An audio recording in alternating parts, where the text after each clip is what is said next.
یہ واقعہ ہے 6 صدی قبل مسیح کا۔ وہ دور جب ظلم کا اندھیرا زمین پر اس طرح چھایا ہوا تھا جیسے سورج کو کسی نے ہمیشہ کے لیے بجھا دیا ہو۔ بنی اسرائیل پر اللہ کا عذاب نازل ہو چکا تھا اور بابل کا ظالم بادشاہ بخت نصر اپنی خونخوار فوج کے ساتھ بیت المقدس کی دیواروں سے ٹکرا رہا تھا۔ تلواروں کی جھنکار، ماؤں کی چیخیں، بچوں کا رونا اور آسمان خاموش تھا۔ جب بخت نصر نے بیت المقدس کو فتح کیا تو اس نے ایک خاص حکم جاری کیا۔ اس نے اپنے سرداروں سے کہا، اے نوجوانوں، بنی اسرائیل کے نوجوانوں میں سے جو سب سے زیادہ ذہین، خوبصورت اور تندرست ہوں انہیں الگ کر کے بابل لے آؤ۔ وہ چاہتا تھا کہ ان نوجوانوں کو بابل کی تہذیب، زبان اور علم سکھایا جائے تاکہ وہ مستقبل میں اس کی سلطنت کے وفادار خادم بن سکیں۔ اسی ہجوم میں ایک نوجوان دانیال علیہ السلام بھی شامل تھے۔ ان کے ساتھ ان کے 3 خاص ساتھی عزریہ، میسائیل اور حنانیہ بھی تھے۔ جب یہ قافلہ بابل پہنچا تو شہر کی چمک دمک دیکھ کر سب کی آنکھیں کھلی کی کھلی رہ گئیں۔ بابل اس وقت کی سپر پاور تھا۔ وہاں کے معلق باغات دنیا کے عجائبات میں شمار ہوتے تھے۔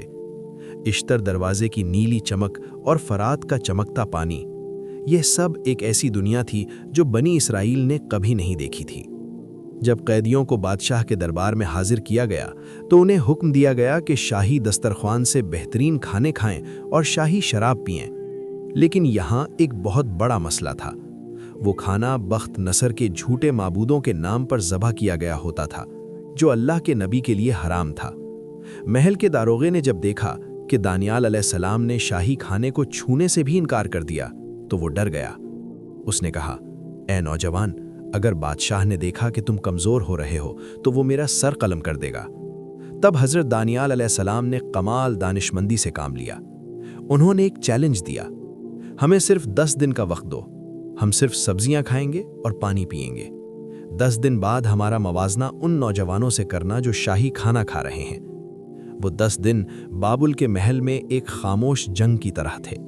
ایک طرف وہ لوگ تھے جو چربی دار گوشت اور شرابوں سے پیٹ بھر رہے تھے، اور دوسری طرف حضرت دانیال علیہ السلام جو زمین سے اگی ہوئی سادہ سبزیاں کھا کر اللہ کا شکر ادا کر رہے تھے۔ جب 10 دن گزر گئے تو نتیجہ دیکھ کر سب دنگ رہ گئے۔ حضرت دانیال علیہ السلام اور ان کے ساتھی باقی تمام نوجوانوں سے زیادہ صحت مند تھے، زیادہ توانا تھے، اور ان کے چہروں پر ایک الگ ہی نور تھا۔ اللہ نے انہیں صرف جسمانی قوت نہیں دی بلکہ علم اور حکمت کی دولت سے بھی نوازا۔ جب بخت نصر نے ان کی ذہانت اور حکمت کا امتحان لیا تو اسے معلوم ہوا کہ یہ نوجوان تو اس کے اپنے بڑے بڑے نجومیوں اور عالموں سے بھی 10 گنا زیادہ سمجھدار ہیں۔ یوں وہ قیدی جو زنجیروں میں آیا تھا اب بادشاہ کا مشیر بن چکا تھا۔ پھر ایک رات بخت نصر نے ایک ایسا بھیانک اور عجیب خواب دیکھا کہ وہ نیند سے بدحواس ہو کر اٹھ بیٹھا، اور عجیب بات یہ تھی کہ صبح ہوتے ہی وہ خواب اس کے ذہن سے بالکل مٹ گیا۔ اس نے اپنے تمام جادوگروں، کاہنوں اور نجومیوں کو بلایا اور ایک ایسا مطالبہ کر دیا جو انسانی بس سے باہر تھا۔ اس نے کہا، اے بادشاہ، اس نے کہا، مجھے یہ بھی بتاؤ کہ میں نے کیا خواب دیکھا اور اس کی تعبیر بھی بتاؤ۔ اگر نہ بتایا تو تم سب کے ٹکڑے ٹکڑے کر دیے جائیں گے۔ پوری سلطنت میں کوہرام مچ گیا۔ کسی کے پاس اس سوال کا جواب نہ تھا۔ درباری گڑ گڑا کر کہہ رہے تھے، اے بادشاہ، زمین پر ایسا کوئی انسان نہیں جو یہ بتا سکے کہ آپ نے کیا دیکھا۔ یہ علم تو صرف خداؤں کے پاس ہے۔ ٹھیک اسی وقت جب جلاد آگے بڑھ رہے تھے، حضرت دانیال علیہ السلام دربار میں داخل ہوئے۔ انہوں نے بلند اور پر اعتماد آواز میں کہا، اے بادشاہ، مہلت دو۔ جس خواب نے تیری نیندیں اڑا دی ہیں اس کا راز وہ اللہ ظاہر کرے گا جو آسمانوں اور زمین کا مالک ہے۔ پھر دانیال علیہ السلام نے دعا کی اور اللہ نے اپنے نبی پر وہ تمام پردے اٹھا دیے جو بخت نصر کے ذہن پر پڑے ہوئے تھے۔ خواب کا وہ نقشہ ایک ایک تفصیل کے ساتھ حضرت دانیال علیہ السلام کے سامنے واضح ہو گیا۔ بادشاہ نے گرج کر پوچھا، اے نوجوان، کیا تو واقعی وہ بتا سکتا ہے جو میرے بڑے بڑے جادوگر نہ بتا سکے؟ حضرت دانیال علیہ السلام نے جواب دیا، اے بادشاہ، یہ کسی انسان کا کمال نہیں بلکہ اس ایک اللہ کا کرم ہے جس نے مجھے وہ دکھایا جو تو نے دیکھا تھا۔ تو نے خواب میں ایک عظیم الشان اور ہیبت ناک مورت دیکھی تھی جس کی چمک آنکھوں کو کھیرا کر رہی تھی۔ اس مورت کا سر خالص سونے کا تھا، اس کا سینہ اور بازو چاندی کے تھے، اس کا پیٹ اور ران تانبے کے تھے،